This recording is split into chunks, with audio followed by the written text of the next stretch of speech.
With Ms. Manju Chopra, popularly known as Manju in Southampton. She's currently working as welfare rights and debt advisor for Southampton City Council and working in Southampton now for nearly 38 years. Welcome, Manju. Thank you. Manju, tell us, what is your country of origin? I would say my country of origin is New Delhi, India. However, my grandparents actually migrated from what is now in Pakistan, Peshawar. So they moved to New Delhi as refugees. But I was actually born in Colombo in Sri Lanka because my father was working there at the time of my birth. And your father's job would be what? He worked for Indian Civil Service in the Ministry of External Affairs, which is equivalent to the Foreign Service that we know it in this country. And your mom worked in the service as well?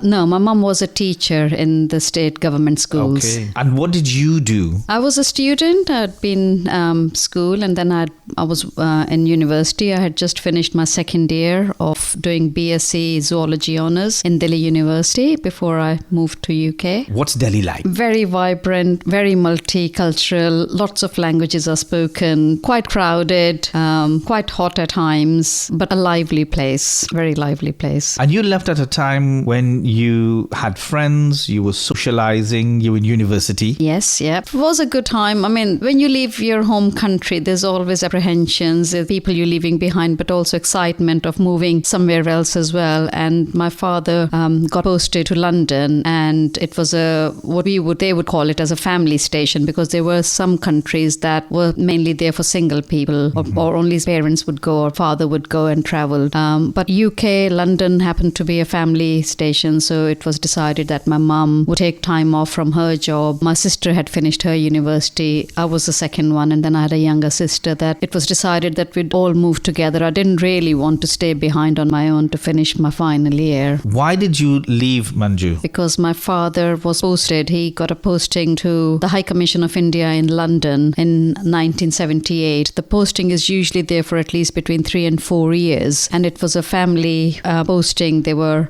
so we decided to come as a family, all of us, with my mum and my 2 other sisters. I've got an older sister and a younger sister, and even though I was in the middle of my education, I just didn't fancy staying back on my own and missing the fun, shall we say, to finish my degree. So I joined them. So we all came together. And so the family made a decision. You left, you made a family decision. That's correct, yeah. Okay. Yeah. And 2 other sisters? Yes, yeah. You're in the middle? I'm in the middle. Was it sort of part of your life at that time, before you left, part of your life where you travel, where you'd move around because of your father's job? Is that?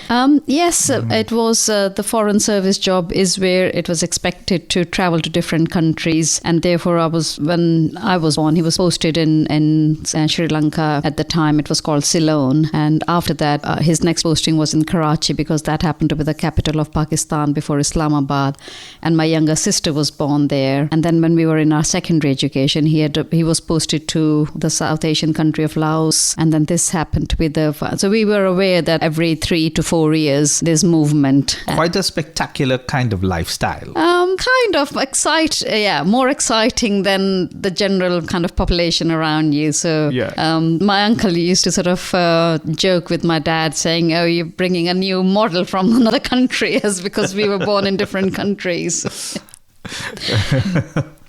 It's interesting. And so your appreciation for different cultures, different languages, because you spoke more than one language.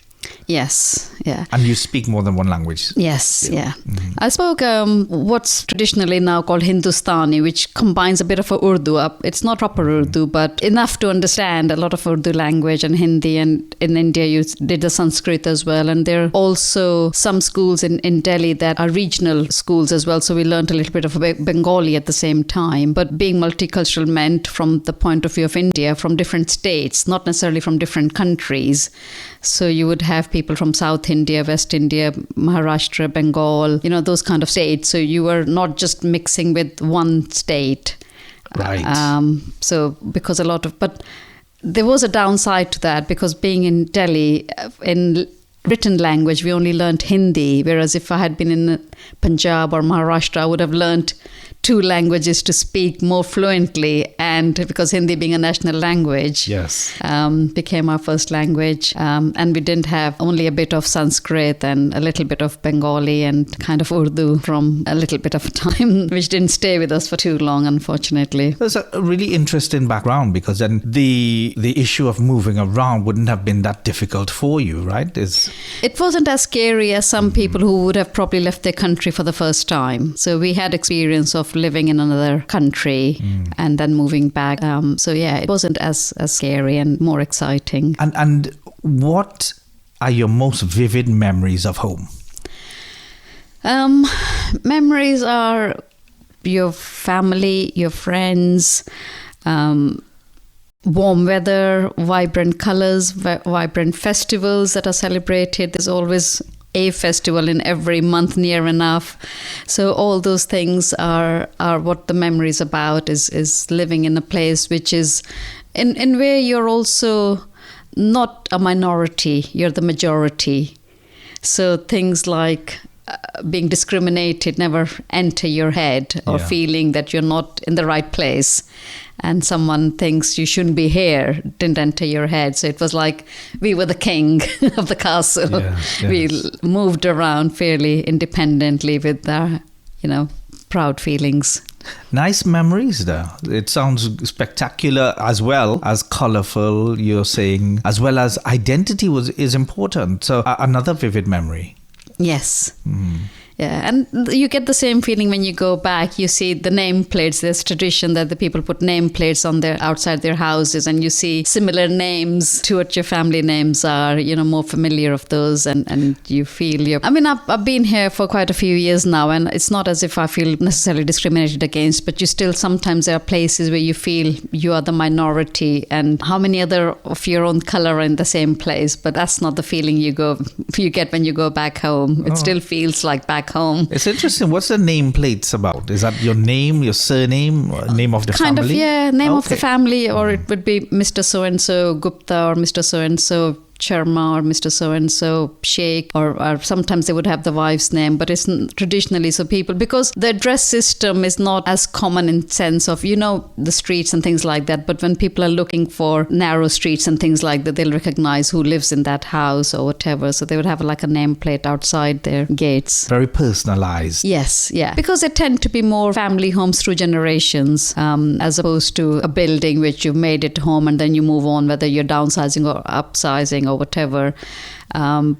Owning a property is quite a big achievement, or used to be before. So once they wanted to sort of feel proud of that, it's now my home, look at my home, and this is me, and that's what I've achieved. And are you saying that the name, like on the house or the street, is about that generation who in that home, in that area for generations, children, grandchildren, great-grandchildren? Yes, traditionally it was. I think it's changing quite a bit now, where people are moving about a lot more through their education. Because even if kids went to education, it usually used to be in the same city, rather than moving from, let's say, from Southampton to Warwick to go to university. It would be Delhi University, living in Delhi. It would be mainly Delhi, unless you were specializing into something specific, which might mean you might move to a different city. But if it was general main education, you would tend to stay in the same cities. Moving around wasn't as popular or common as it is in the UK for children when they go to university. And would your mum as a teacher be part of that, what you're describing, that movement, or would she be,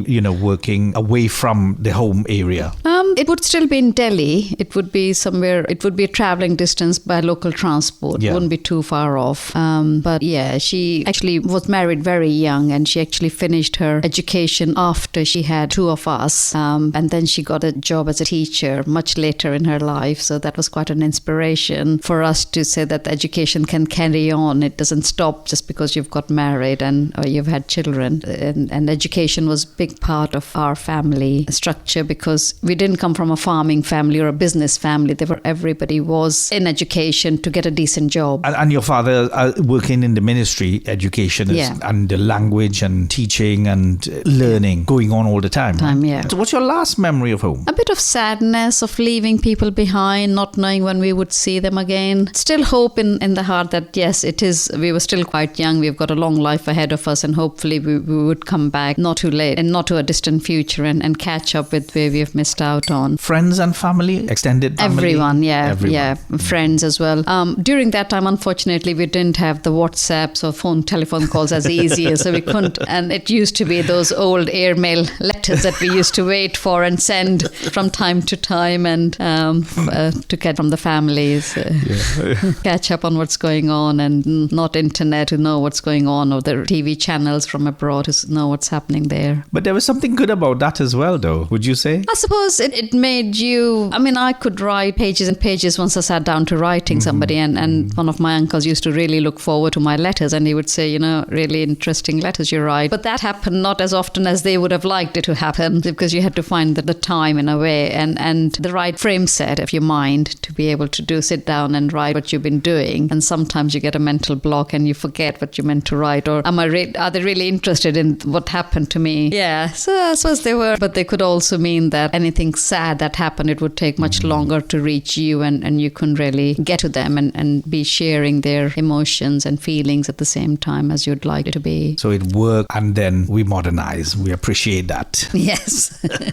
Is really the short of it. Yeah. We appreciate the modern way. Interestingly, you say friends and family. And what about, because you were at university at the time, before leaving, you were in university, so you were active. Big network of friends, big network of colleagues. Yes, they were. They were friends from where we lived, and they were friends from where we were studying, and keeping in touch with them took quite a while. I mean, it was easier to keep in touch with the family, but you just didn't have time to keep in touch with everybody that you can do so much more easier now with just a WhatsApp message or a quick phone call. So it took a few years for us when things started happening that we went back and tried to get in touch with them. But there were occasional letters and our Christmas cards and New Year cards, maybe once a year, that you knew what was going on with them.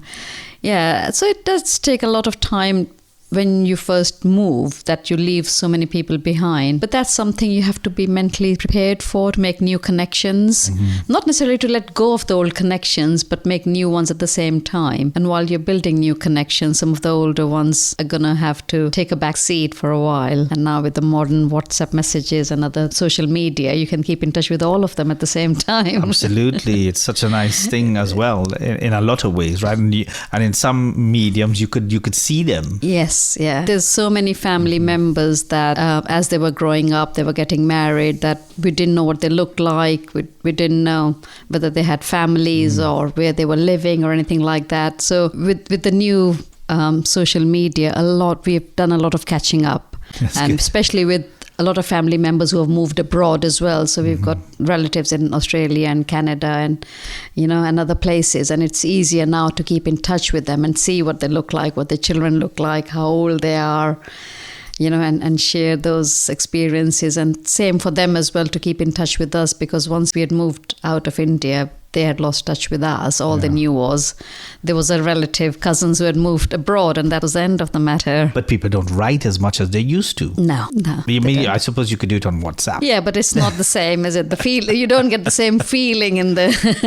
you can write messages, but because you're probably doing it more frequent, you're a lot more abrupt. Whereas in a letter, you were a lot more... You had to think a lot more as to how to word things, how to put respectful, and who you're writing to, and dear uncle or dear granddad or whatever, and then, respectfully yours or whatever at the end of it. Nowadays it's just, hi uncle, are you okay? Are you okay? Which, it's said, but only if you're doing WhatsApp. But if you're making a phone call, then you can still be that respectful and keep in touch. I mean, there's always going to be things that we look behind and say we've lost something good, but we've gained something better maybe. Honestly, it's a nice point of view. How did you arrive in Southampton? Before I arrived in Southampton, when we first came to UK, we came to London with my family and we lived there for nearly 2.5 years. The journey to Southampton was through my marriage. My husband and his family are from Southampton. I came to Southampton after I got married. When you left India, you directly traveled to London? Yeah, it was direct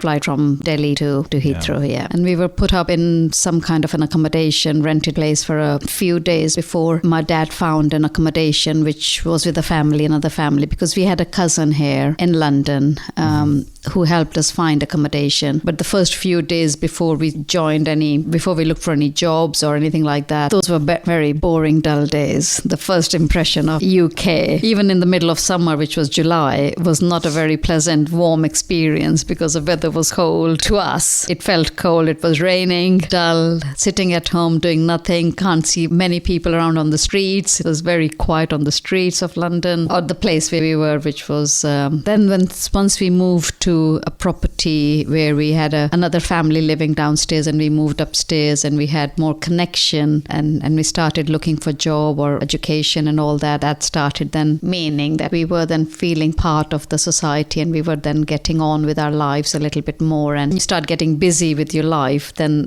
life is not as dull as it is when you've got nothing to do. And you're saying you went to London and it was dull? Yes. Afternoons in the residential area. I don't mean in the city of London as such, but residential areas, because compared to Delhi, India, where people are walking across all the time, you've got, street sellers, you've got people walking past, neighbors popping in to saying hello to you or addressing you and checking up on you, or generally it's busy. Here people are locked in. It's like once you've closed the front door, it's just nothing there. And you sit in the upstairs window looking out, and it's grey and dull, and no one's walking past the street with any kind of excitement in life. and Manju, remind us what year that was? 1978. And your take on when you close your door, that's it, nobody knocks, nobody this. So that must have been a different experience for you. How did it feel? In London. Yeah, I think it takes a toll on you for a while. I think there are periods when you feel a bit depressed. And I think even in the middle of summer, I think what I notice is, even that's there true even now, that people don't have many vibrant colours on them. They're wearing blues and greys so many more times, and I struggle to find something, even in Western clothes, to have something a bit more brighter than just dull blues and greys and browns. And where in India, people have got so many different colours and shades, and summer has got its own colours and winter would have their own colours, and it's so many seasonal things going on and festivals and things like that. And here it's like, even if you have a festival, if you make an effort of going to a temple or somewhere else, it's not the same way of celebrating. It's just so much more quieter and duller, and it's not there. You just go there and you just say your prayers and maybe do a bit of celebration and then come back home, and it just doesn't feel like a same kind of festival anymore. Whether it happens to be Janmashtami, Diwali, Holi or anything like that, where back home it was the main festival, and you'd see it on the streets and you'd see it on the television, you'd sort of all that kind of thing. So it does take a while to get used to that. You have to get used to that for a while, and then gradually you then start accepting them for what they are. It's not the main festivals of the country you're living in. So wait till Christmas comes, and then maybe things will be brighter but colder. So you might have a bit more activity going on. So the journey from Delhi takes you to London. You experience all of these things. That's quite interesting. You talk about that clothing. Do you think you in the time that you were in London, acclimatized to the clothing, got your individual things sorted out, as in, did you find the color that you were looking for? Did you make it? How was that for you? I think initially I wasn't, even though I had felt it when I was going around for shopping, we didn't really go out of our way to find something brighter. We just picked things off the peg and wore it. And it was only after a few years, and I think it seems very dull what I'm wearing. It just doesn't seem to be my personality. My personality is not being reflected in what I'm wearing. Yeah.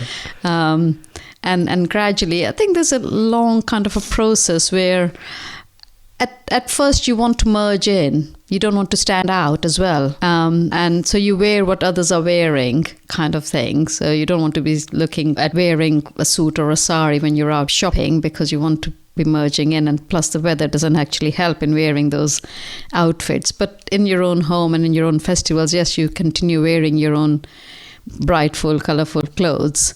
But it then gets a mixture. I think we live in two parallel lives. We have a life outside our homes, in the society we are working in, our friends in that circle, and then we have our own kind of society where we speak our own language, we wear our own clothes, and we all talk about the same films or songs or whatever is happening. So I think, but to try and figure out in your mind, the two things are not clashing and they're not repelling each other. They're both there running side by side, and to try and do that adjustment, I think, takes its time, and you've got to feel quite comfortable in your own self in order to say, I am what I am, like it or leave it, and I'm not going to change for you or anyone else unless it's for the better. You describe blending in, don't you? But also then finding your individuality. So on your journey to Southampton, you're in London, you're finding yourself, your identity, it's been challenged, and you're getting into your own person. I think it was again another decision that, because I knew my parents after a certain time would be going back to India for them to get my father to get posted somewhere else in a few years' time. So I didn't have any reason to stay in London as such. I mean, I did have a sister who got married in London and a cousin who was already there. But moving to Southampton didn't seem to be such a big challenge after the thousands of miles I'd already traveled before in the past. And as Asians or Indians, right from childhood, we know that when we are getting married, the girl is moving from her parents' home to wherever her husband or in-laws are. Whether that happens to be in the same city, you might be lucky, but quite often it could be another city, even in India. So it didn't seem like a big kind of challenge or decision or wonders that was going to be Southampton like, but it was what it was.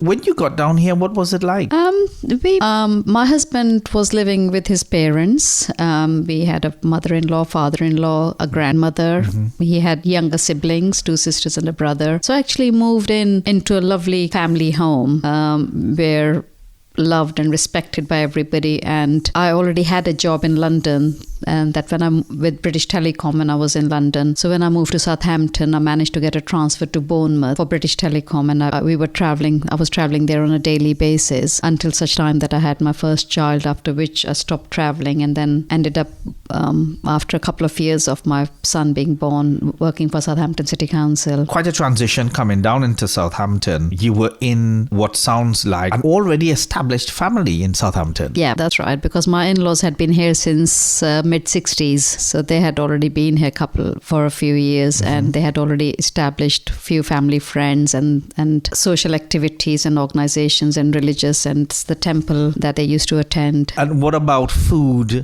Things you liked, all of that was established already in Southampton? Yeah, the family was already there, so they were already doing all the cooking of home. Yeah, so it didn't feel like I was missing anything. So you felt comfortable? Would that be a correct statement? Yeah. And what about work? Did you start working straight away? Did you go back to college, university? When we first came from India to UK, mm-hmm. We soon discovered that we would not be able to continue our further education in UK on a full-time basis, because we would be treated as an overseas students, which meant a lot of fees which my parents couldn't afford for us. So we decided to then do work and also probably learn some other skills in evening colleges, technical colleges, things like that. So we managed to find jobs. My first job was in a place called Houndsditch Warehouse in a shoe department. But at the same time, I started evening classes of learning computing, because in India, we had never at that time learned about computers. But here, I soon realized that computers are going to be some things for the future. Mm-hmm. So started learning that. The other thing I also realized was that in order to get a decent job, they ask you for your education as to GCSEs or A-levels. And even though our school education was considered equivalent to GCSEs without A-levels, which I couldn't show them, because in India, we went straight from school to university. Okay. I didn't have any A-levels, so to speak. I decided to actually do A-level computing, mm-hmm. but at the same time do A-level in Hindi, which I thought I could probably get away much quicker and easier. So at least 2 O-levels or 5 GCSEs and 2 A-levels used to be the format that applications used to follow. Right. So that they would know that at least I'm educated to that level. Yes. Because I couldn't prove from my education. At that time, even Delhi University's education degree was not acceptable as degree level. That must have been a shock. Yes, yeah. All that hard work you did. It was, it was a shock. I mean, my sister, who was a year older than me, who had finished her final year of botany degree, was only classed as 1 A-level. All right. And that's all they were saying, because in the final year, you just do the main subject. Yes. And because she finished with that subject, it was treated as just 1 A-level. I think things have changed now, and some universities are now acceptable as equivalent degrees, but that was the way it was, and there was no point of arguing. Yeah. So things have moved on since 81, since the late 70s, 81. Yeah. Now they'll accept the degrees in some instances. Yeah, in some instances. And then sometimes you'll do a conversion course or something like that. But where I was studying zoology, and when I came and started a job here in British Telecom, it was admin, clerical job. Okay. And that suited at that time fine, because my family, I've started a family fairly quickly afterwards as well. So was that in London you started that job in telecom, or was that it was in London. It was in London. It was at that time called Post Office, before it had split into a Post Office and British Telecom, because that was all one organisation, and then the telecom side split out from the Post Office side, and I moved over to the British Telecom side of things, and I was working as an admin officer in Euston Tower. Yep, they were one, and then we were all given options of whether we want to be in the Post Office side or British Telecom side, and we chose Telecom side as the future. So you kept that job? I kept that job, yeah. And in Southampton, you just got into it? I managed to get a transfer. The nearest transfer I could get was not in Southampton Telecom office, but Bournemouth, because they actually had at that time a sales training college, so they were trying to send their sales staff to go out and about in the country to sell their equipments, things like that. And they opened a sales training college where they were getting them in, and they were putting them into hotels to train them for a week or so. So they had just recently opened that office, and I managed to get an admin post in Bournemouth. So I was traveling on a daily basis from Southampton on the train. So it sounds as if you were stuck. To a certain degree, I because of the fact that I had English level education from childhood, getting a job after initially going through the interviews and being accepted was easier than some people who may not have had English as a first language, or not a first language but second language, or hadn't learnt it. They had come out, their education levels might not have been, and their jobs were more kind of not administrative jobs, but in factories and places like that. They might have ended up, even though they might have had good education levels abroad, but if their English wasn't up to that necessarily that level. But luckily we were educated to that level originally, right from the beginning, in English. Southampton to Bournemouth, you'd be travelling daily on the train. What sort of experience was that like? It was quite enjoyable actually, because if you travel on the same train on a daily basis, you end up with a community that is travelling at the same time. So you end up kind of sometimes making friends on the train as well, which may sound a bit unusual in stiff upper lip Britain because people not often talk to each other, but sometimes you find someone who does, and then they start talking to you and you make some friends. But we also in the mornings we used to have kids, because it was a slow train that used to stop at various stations throughout, and then the kids would get on to train on one station and then get off in 2 stations down the road for their schools and things like that. So you had to rush quite a bit in the morning not to miss the train to get to work on time. But yeah, it's something you accept because even in London, when I was living where I was living and where I was working, I had an hour and a bit journey from East End of London to the near enough to Euston in London through the underground and stations. So Southampton travel journey didn't seem too bad. Oh, so you mean when you worked in London, you did a lot of travel, more intricate? Yeah. So from one stop to another to different underground stations. So Southampton to Bournemouth, one train, overground train is easier. I see. But that's one way of putting it. It's easier.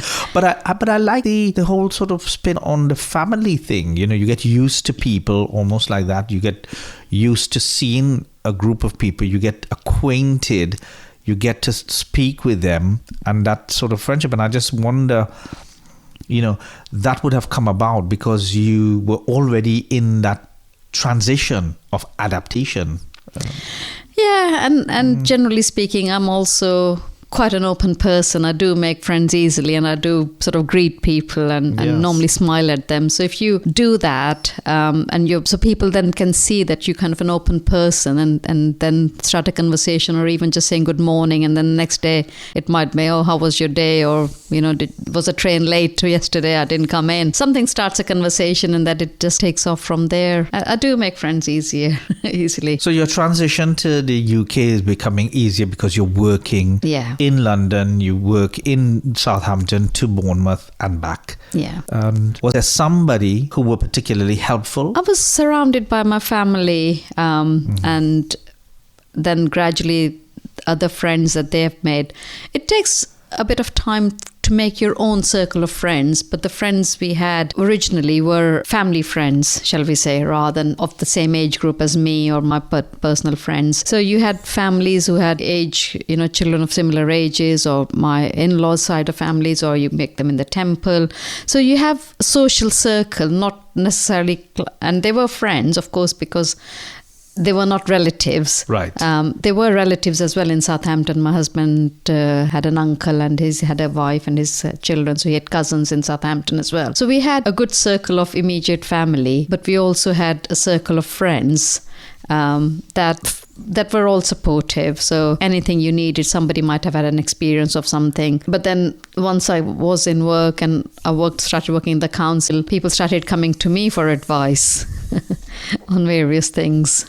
So you changed jobs? Not telecom anymore, right? Not telecom anymore. I left the telecom job when I had my first child in 1983. I then helped my husband in the post office he had at the time for a couple of years until that closed down. And then I changed the jobs to working for Southampton City Council. In 1985, I started work with the council. You started working with the council. What was that like? To start with, it was a clerical job in the housing benefits department.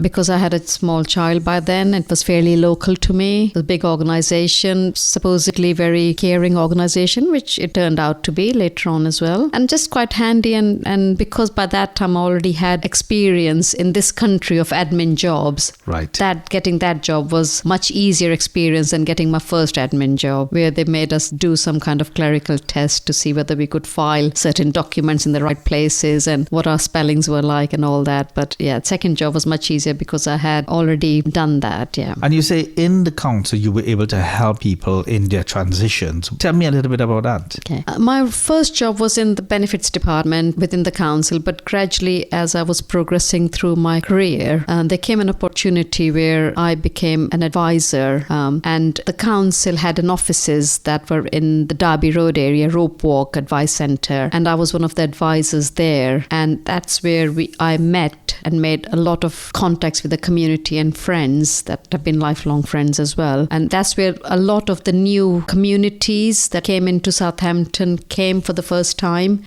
because it became quite a popular advice centre, and the service we were providing was quite helpful for them. We were giving them advice on what kind of work they can do according to their visa status, what kind of benefits they could claim depending on that, and helping them actually fill the forms in, because there were still communities that were coming in that didn't know the system, didn't know the language. Yes. So I was helping translate for them, fill the forms for them, make phone calls for them. But at the same time, the advice centre was also providing services that people were not addressing, even though they were in Southampton, like Citizens Advice Bureau. They were not being used by minority ethnic communities. So they then started providing services from our base. Okay.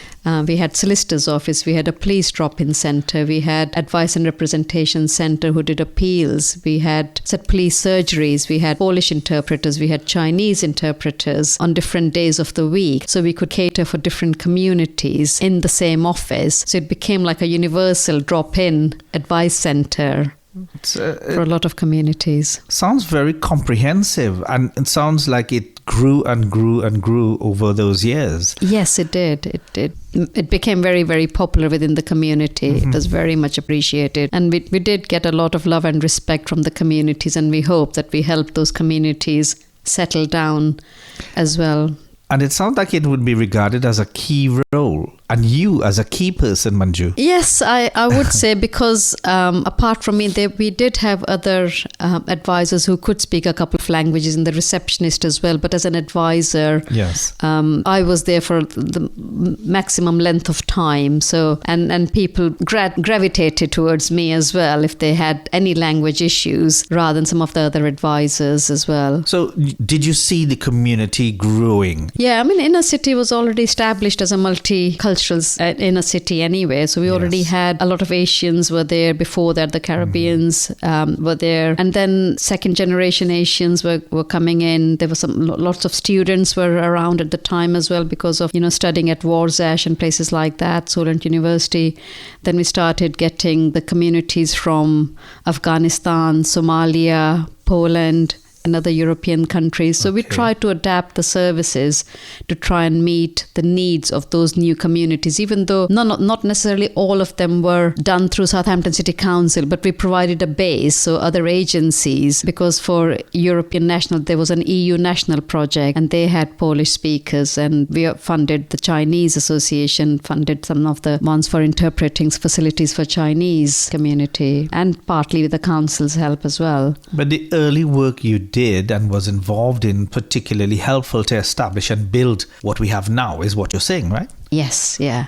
I think it's helpful when you go to a new country and there is someone that understands what your needs are and tries and explain in your own language. As the communities grow bigger and bigger, and their children then start going to school and learning English, and they can start learning, helping their parents with interpreting, because there were times when a lot of parents were keeping their kids home and not sending them to schools on the days that they either needed to go to the doctors or hospital appointments, because there were no interpreting services. So kids were missing out on schooling, and then over a period of time, then interpreting services became more and more needed and popular, and so that the kids could then not have to do the interpreting, partly because we shouldn't be using kids as interpreters of underage, partly because there were personal reasons. There were a lot of things were too much for a young child to understand, let alone to explain to their parents, and medical issues of their parents. We don't tell kids everything that we are going through, whether it's finances or medical. We try and protect them. So I think, and then school started to become, I think, a little bit more hotter as well. Not to, there were too many days being missed by some kids, and then the parents were being asked, why is a kid not coming? And then those issues originally happened, but hopefully a lot of that might not be happening now. I don't know. I'm not within that community cycle anymore. But some of the issues that you describe could be underestimated issues in society, but the way you explain it is just so, that cultural movement that you made, that travel, it's got so many layers, and you describe communities coming in and the challenges that you've experienced. So hopefully it's a lot better, is what you're saying. Yes, I'm hoping it has been a lot better. It should have improved. Things like that should have improved, because we do have a lot more translating and interpreting services that are available and publicized, whether it's with the hospitals or police or any other organization, that if somebody needs interpreting services, they don't need to keep a kid at home to miss school or education in order to translate for their parents. Very insightful, very interesting. And let me just ask you this, Manju. In those early days, is there something that you think makes you laugh? Let me just say that again. Sorry. Let me ask it again. Manju, when you think about those early days when you arrived here, is there something that makes you laugh? My innocence and ignorance, I think. Very young and very ignorant of the worldly ways. Innocence and yes. I wasn't expecting things like racism. Unfortunately, I didn't come across too much of that myself, but I do became aware of it. Not necessarily so much in London, but working for the council, because we had officers within the council who were race equality officers, and awareness of that, and what is racism, and my husband also was part of the Stephen Lawrence kind of inquiries that were in Southampton for the Hampshire Police, and I got involved with doing a lot of advice work to the Hampshire Police, to the judges, and things like that through my council work, and explaining things to them. We had cultural diversity days. I was part of cultural diversity grouped to the media like BBC and ITV. So it became quite relevant, which over a period of time, as I matured in my own knowledge of things, you start being more aware. If you're ignorant, something someone might say to you and it doesn't mean anything and you ignore it and you walk past, but next time you're more aware of it. You know exactly what they're saying and how to react. Yes. Without picking up a fight is also something you have to learn to adjust to. And you're saying that's your innocence, or that's the ignorance? It was ignorance at the beginning, which was fine, but as you gradually mature and you learn. I mean, I remember very quietly an incident when I went to Specsavers, I think it was, and they asked you for my name and to fill up a form just to take my basic details. And he started off saying, "What's your Christian name?" And I said, "Sorry, I'm not a Christian. I don't have a Christian name, but I do have a first name if you would like to take that. And can you please tell your managers to try and correct that on the form for future? Not just me, but there's many communities here who are not Christians as their first names." And I think those kind of things have now changed, because that used to be what they used to be all the time on any forms. Christian name, surname, second name is fine, but first, now they always say first name and second name or surname, and those kind of things, learning how to challenge it, whereas before I would have just given my name and not said anything. That sounds interesting. I mean, it sounds challenging, and it's just changing little bits at a time. You can't change the whole society and you can't change a mindset, but it's something that you have to make other people aware in a kind of a politer way, if you can, to start with. If it doesn't work, then you've got to take stricter steps or harsher steps, should we say. Things that we take for granted, but you were pretty forthright. Yes, yes. Manju, you were pretty forthright. I have been known to be forthright, and sometimes I let things slip over me. I mean, I don't challenge in an aggressive way, hopefully, but I feel if people criticize something, rather than being just a criticism, I feel it should be a positive suggestion to alter it. So rather than saying, this doesn't right, you haven't done right, it would be better to say, if you had done it that way, it would have been better. And challenging for education and learning sounds a lot of what you've done in the society, the community, with this experience as well. So with that, what did you find difficult or uncomfortable? I don't know whether I found things difficult. Life generally is never a bed of roses anyway, and if it was, it'll have thorns in it. So everything comes with good and bad, but you've just got to learn to ride the bad. And I don't look back and think that was hard, that was difficult. It was what it was, and I've come through it, so it must have been okay. Well, you met it with some, challenges and, a right way and a wrong way, and certainly a learning way. You describe as well. So interesting. How much has changed since you arrived? In Southampton? In Southampton, from your journey to the UK? In terms of the community, we've got a much, much bigger, wider community. And the community that now is, or have arrived in the last, I would say, 15 to 20 years, compared to the original community, is much more community where they've actually got more education. So they're much more in jobs that are aligned to their education. So they've come on as IT engineers or doctors or whatever else they've studied. So they've got better jobs, so they've got better education, better housing, I hope. So it's nice to see, but they also come in with a new life in them.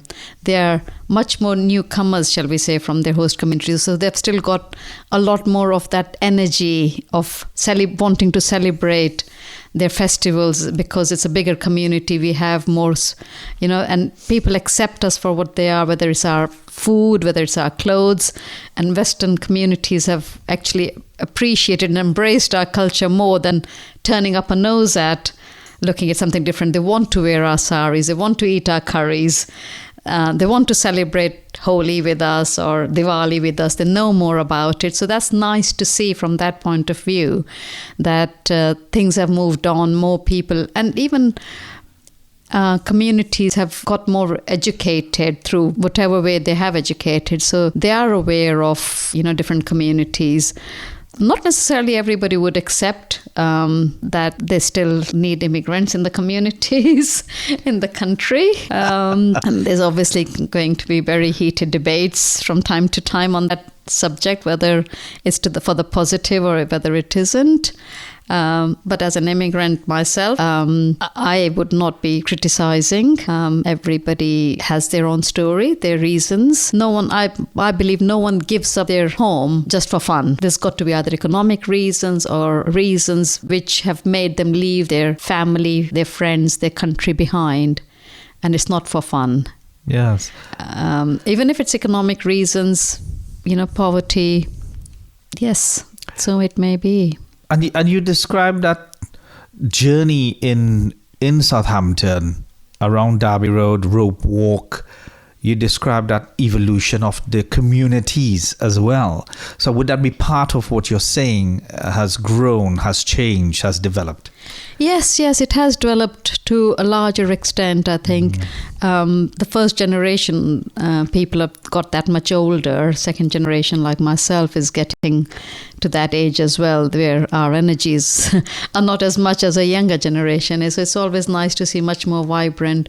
I mean, in terms of buildings and things like that, Southampton has changed so much. There's buildings that were there as student accommodation have become more and more and international students, buildings that had companies like British Gas or MFI Furniture and things like that, Westgate, all of that has changed dramatically. There were big factories, Manor Bakeries, Ford Factory, where a lot of communities worked initially, gone. So those jobs have gone with them. So the community that now is studying here, education here, would probably get different jobs, different kind of jobs in whatever sector they want to go ahead in.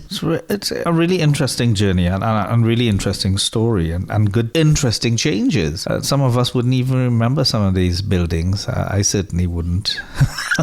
Well, the building right opposite here was British Gas building, which is now student accommodation. Yes. And MFI was just around the corner here. And I mean, even the offices where I worked in Derby Road used to be old school called Deen In School, and a lot of people actually went to that school. It used to have a woodwork and all that kind of, but that closed many years ago, and that got converted into the Advice Centre, Rope Walk Advice Centre, until its closure. And I think it's still a community-based building there. How do you feel about Southampton now? Getting more congested, many more cars there are than there were. Shops change all the time. It's still a pleasant city to live and work. We still have some wonderful parks, the Common and all the parks around my base in Civic Centre. Yeah. Very rarely you see a main city centre with so many greenery within the main city. So absolutely, you can walk all around it in a beautiful day. We've got cruise liners here, so you can go and watch that. And yeah, it's a vibrant city. Some people love it, some people hate it, some people are indifferent to it, but I personally love it. Can you tell us, Manju, what are the happiest memories since coming to the city? I don't know whether I can describe any event as a happier or happiest time. I think I'm generally a very positive person, and I usually find happiness in any situation I'm in. I'm not a person who gets dulled or depressed very easily. So I would say most of the time I've spent in my advice centre in Derby Road, where I met so many people and got the love and appreciation from so many community people. I think that's probably been really, really useful to me.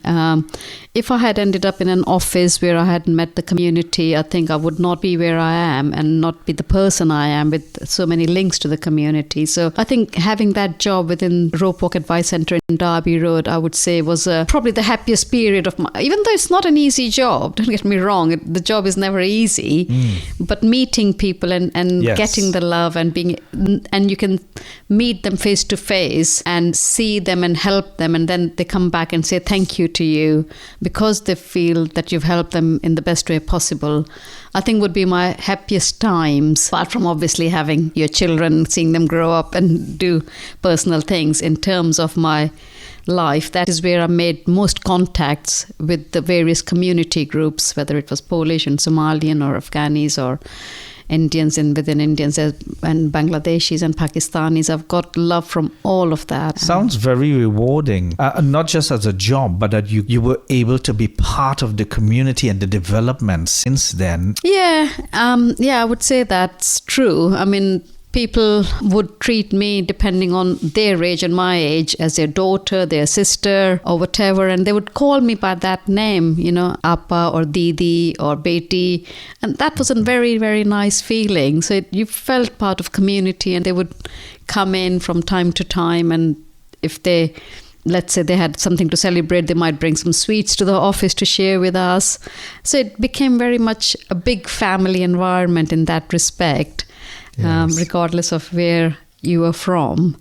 It just was the advice center, and everybody, even my English colleagues and other colleagues, all felt the same, and they were all respected as well, because not everybody can work in that kind of environment. Sure. You've got to be a certain personality to be able to gel with people, and you need to gel with people. You can't be in that environment and keep so much of a distance. But there is a distance. You're professional, and they are your clients. You can't cross that line. But at the same time, there's a way of gelling with them that gives you that interaction without getting too close. Because as you're then in conflict with your job as well, you've got to have that fine line between working as a person, as an officer, and then being their friends in the community. So you might see them in the office at a certain time of day, and in the evening you might be. So you've got to try and keep those two things separate, and that can be a very fine line. It sounds as if, your role, Manju, it was very important at the time, and it's developed into a great role. You're there 38 years in the community, working in the council. It sounds as if, you had a pivotal place and a pivotal role. Even though I would say I didn't see myself as such, I was just there doing a job that I enjoyed doing. And while I was doing that job, it was fun. It was stressful. It was fun. It was, but I think looking back, I would say it would be classed as pivotal in the sense of the community, helping the community to try and make them independent in some ways by giving them the knowledge, by giving them the advice that they might not have had otherwise, or would have taken much longer for them to find out, and they might have lost out on things. So from that point of view, I would say it was pivotal. It was very... I think from the councillors' point of view as well, it was well respected and well supported by the council and the local councillors as well. And we've had quite good recognition from many areas for the work we were doing. And I like that. I like that perspective. It sounds important, that well-respected role from both sides, you describe. So I think at one point, I can't remember who the inspectors were, but they had come to see the office, and I think it was described in the report as a jewel in the crown of the council service kind of thing. And we were also supporting like police constables, new ones, PCSOs, police officers. They were coming and they were spending days with us as a part of their cultural diversity kind of training and things like that as well. So it had all the different angles, and it just developed, and you don't have a particular day and saying, I did that very well or did that, but we just grew, and whatever the demand was, whoever came and said we'd like to spend a day, welcome, more than welcome, come in and spend a day. If you want to be part of this community, then that's the place to be, was what it was down as. If you could speak to yourself arriving back then, what would you say you needed to know about Southampton? I don't think there would be something. I can't think of anything right now that I would say to myself to know about Southampton. Maybe I might have learned a little bit more about what Southampton was like a port city and why it had a red light area. I was quite innocent and naive, and gradually over the years, kind of my husband and my own knowledge and learning brought me. But we didn't have things like Wikipedia or YouTube or things like that really to learn from. And when you're working and you've got other commitments and things like that, you just don't have that. Nowadays, the information is there at your fingertips. Whatever you want to know, you can look up Google or YouTube or whatever, and you can see so many things and read and see the countries and cities you've never visited, never likely to visit, but you can see exactly what it looks like. Something like a Derby Road being a red light area and all that was quite new to me, and I didn't know what it meant. I was so innocent. Yes. And of course you were there the changes when those things change, when the society changed, when Derby Road changed, right? You were... It was quite a few years, even though the obvious signs of having a red light in a window went away fairly quickly. But streets, there were girls on the street corners, still stayed for quite some time. Yes. Afterwards. It wasn't until the smartphones started coming in where people could send messages and they could make their contacts through different channels. It was still, and we could see various times the Vice Squad vans driving around and stopping and picking up and talking to girls. And, it's had its sort of downsides as well. It was, whether it was drugs or prostitution or whatever, and sometimes fights between different youngsters groups and things like that. So like any other inner city, I'm sure it's had its fair share of ups and downs. So in a sense, learning, you've done a lot of that in Southampton, and also supportive part in the community with the education, the training, the development, with the growth of the community. Yeah, and I'm hoping now that from time to time, if necessary, I would be able to impart that knowledge still to people if it's needed by them. So I've kept in touch and I've made new contacts with a lot of communities, new communities, and do what I've done in the past. It wasn't just work as well. We also had a lot of social groups as well that I was part of. We had Empathy Group, we had Hampshire Hindu Social and Cultural Association, which was a cultural society. We've done those kind of things as well, and anything that I've learned by organizing those or being part of that, and if I can share that with, because people are now forming new groups with different activities in mind or aspirations and things. We did that without the social media at the time. So if we were putting on a Diwali party and things like that, it was like emails were there. Did it emails or phone calls? But just now putting it on Facebook or WhatsApp group can spread the message that much quicker. So It was that much harder at that time. But things develop at their own pace. Fantastic story, Manju. Thank you so much. You've been listening to Manju Chopra. I just want to say thank you very much for your story. It's wonderful. Thanks a lot, Manju. Thanks for inviting me and listening to my story, and hope people find it interesting. Wonderful. Thanks again.